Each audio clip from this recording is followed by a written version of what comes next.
Pag-usapan pa natin ang love language ng mga Pinoy kasama si mobile journalist Denise Valdesancho.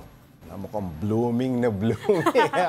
Okay, Denise, ano pa ba yung ibang love language bukod sa acts of service? At bakit kaya yan ang nangunguna sa survey para sa mga Pinoy?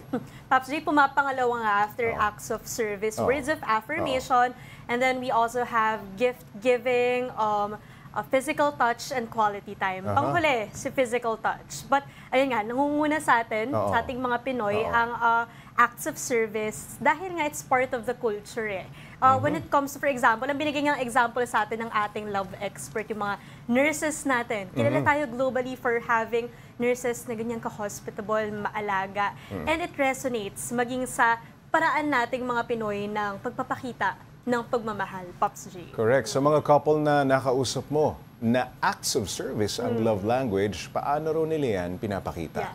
Sir JC, Pops J, si Paula, 5 years na siyang in a relationship. Simple lang naman yung kanya. Hindi man siya marunong magluto, sinusubukan niyang magluto. Yung effort, no? Yung effort, Pops J. O kaya gusto niya raw minamasahin niya yung boyfriend niya, yung mga ganong simpleng paraan daw. And at the same time, gusto niya rin daw words of affirmation, talagang kung pwede, araw-araw, mag-I love you, iparamdam mo talaga yung pagmamahal mo. For si Rashid naman, no, pinakita niya, kasi itong si Rashid, through sa friends naman niya.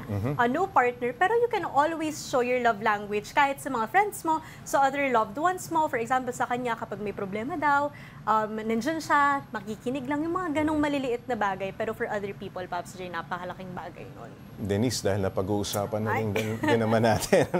Para kay Denise, ano ang acts of, language of love mo? Yeah. Pops J, for me, it's quality time and physical touch. And actually, nung kausap ko yung expert natin dito, iniisip ko rin ano yung akin. So, alam ko naman na it's quality time, it's physical touch. And as per our love expert, dalawa daw kasi yung dahilan ng love language mo. It's either yan yung na-receive mo, yan yung nakalakihan mo, or yan yung kulang sa'yo. Ang tanong dyan, Pops J, ano yung atin doon? Kinulang, siguro. Hindi ba yung pagbibigay ng pera? Naku, Pops J. Love language. Okay, o regalo. Gaano naman kahalaga sa isang mag-couple na malaman ang love language ng kanilang partner? Pops J, it's important. But not totally necessary. But it's gonna help your relationship in the long run. Yun yung sabi ng love expert natin. Essential. Oo, kasi may mga partners, may mga couples, for example, single, hindi pa nila alam, tsaka nila nalalaman kalaunan. Nadidiscover yan, Pero yun nga, Pops J, wala namang nadadaan sa hindi nadadaan sa maayos na usapan. So as long as you communicate with your partner, ikaw, baka pwede mo rin i-rediscover yung sarili mo, baka iba pala yung love language mo.